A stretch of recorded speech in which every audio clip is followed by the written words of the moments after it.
Hey demigods, mortals, and monsters, and welcome back to another review of the Percy Jackson Disney Plus series. Today, unsurprisingly, we are reviewing episode 4, which was traumatically short, but still very good. The underwater sound effect at the beginning of the episode, foreshadowing. I love Sally Jackson's face when she explains that one day Percy might really need to be comfortable with the water and with his demigod abilities, and she might not be there, and Percy telling her that she'll always be there, and just the fear in her eyes.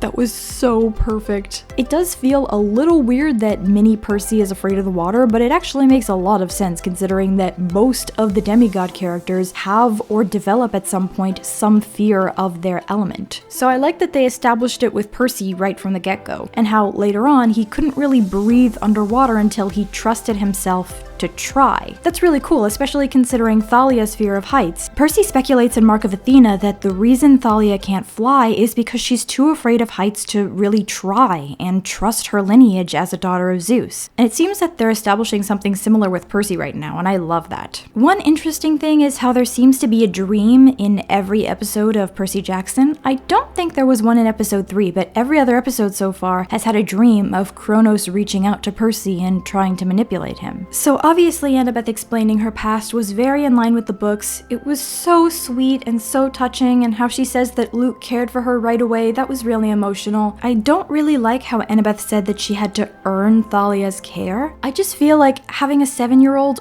earn your care is too harsh of a characterization for a girl that we're supposed to like and look up to. Annabeth says that's just the way the world works, but Thalia isn't a deity, nor is she an uncaring adult. A side note in regards to Leia Jeffrey's acting in that whole scene, I am now awarding her the same level of godliness that I awarded Ariane Simhadri after seeing the first episode. She is an extraordinary actress. Ariane Simhadri and Leia Jeffries completely knock this out of the park. I cannot believe anybody can be this good. That's not to say Walker Scobell isn't good for his character either. He absolutely slays as Percy, and I wouldn't have anyone else as Percy. Percy ranting about the gods and how the people who love you shouldn't be treating you this way, and how he shouldn't have had to earn being recognized by his own father worked so well. Grover's smile when he sees the centaurs was so perfect. The explanation of satyrs searching for Pan works very well. The soundtrack underscoring that explanation was awesome. Annabeth talking about how prophecies work and you can't always predict what they mean is awesome, and again got me so excited because we've seen this playing out so many times in the future, and Annabeth is our goddess of wisdom. I shouldn't have said that out loud, but she is wise and she is a goddess, so what do you want from me? I have some stuff to say regarding the scene when Echidna was introduced. First of all, her commenting on how scared children get when they're all alone. Not only was that spectacularly creepy, but she just went straight for it when it came to sensing their fear. Her telling them that they were about to have to burden their parents' mistakes has so many contexts, and I love it. Your parents aren't here, are they? This idea of them being all alone without their parents has one really heartbreaking meaning from the mortal perspective and another really heartbreaking meaning from the godly perspective, and it's such a perfect interpretation of demigod life. Echidna calling demigods disruptive and violent and saying that she's doing a favor by getting rid of them was really powerful, especially when you consider that kids with learning disabilities like ADHD and dyslexia are often considered disruptive. If you are or were a troubled kid, you are way more likely to identify with the Percy Jackson characters and the story itself. The way that the stories of demigods blend with the real world essentially means that demigods are troubled kids. In other words, kids who are labeled as disruptive and violent, which is why Echidna calling demigods violent and disruptive not only fits in the demigod context of, you know, the earthquakes and fugitiveness, which actually hasn't happened in the series so far, but it was in the book. The point is, that line essentially seals the idea that demigods are quote-unquote troubled kids. Not only does it make Echidna very frightening as a villain, but it also sends a message to all the troubled kids that Percy Jackson and his friends were made for, and it shows them who they can become. So we're gonna move on from that scene before I end up ranting about it forever and or bursting into tears. Let's talk about the Gateway Arch. Showing its reflection in a puddle was cool. As always, Percy's sense of humor was just too good. Be right down, just going to the potty.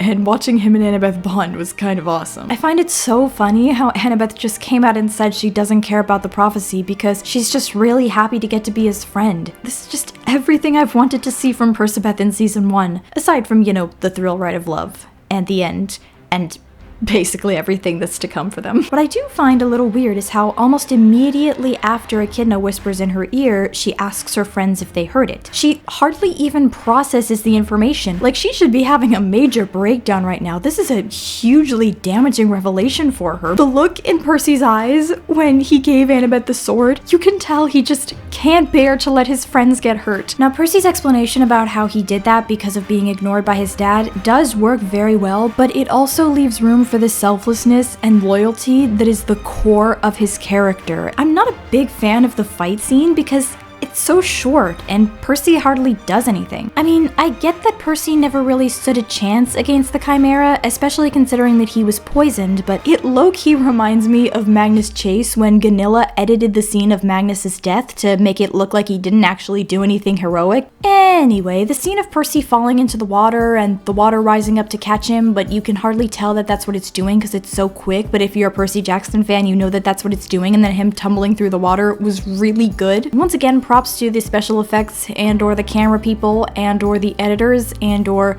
whoever made this happen. So I don't really like what the nymph said to Percy when he was underwater.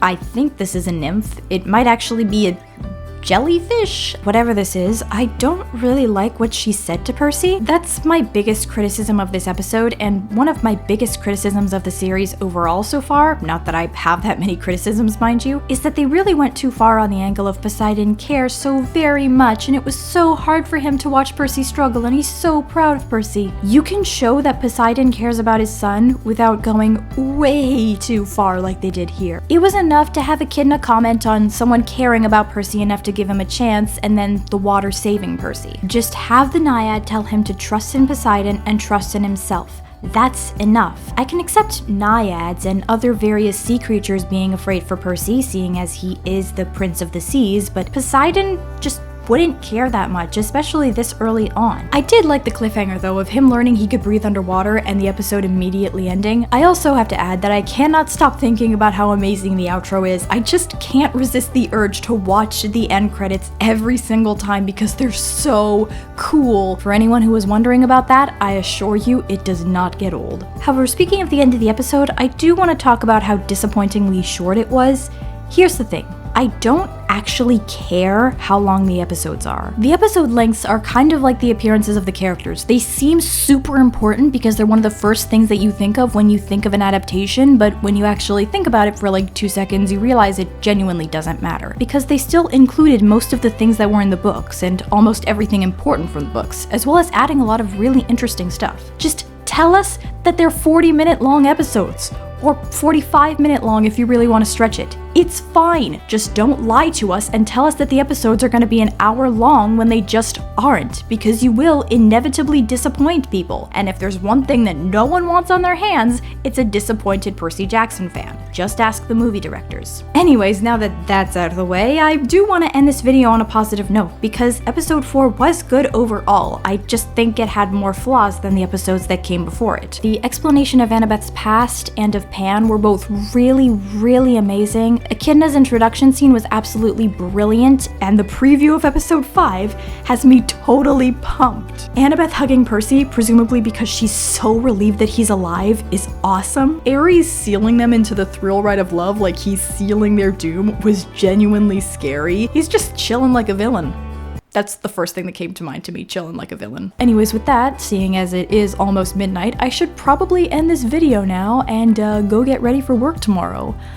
Fun times. I hope you all enjoyed. I will see you next time when I review episode 5 of Percy Jackson, and until then, keep on chilling like a villain. Bye!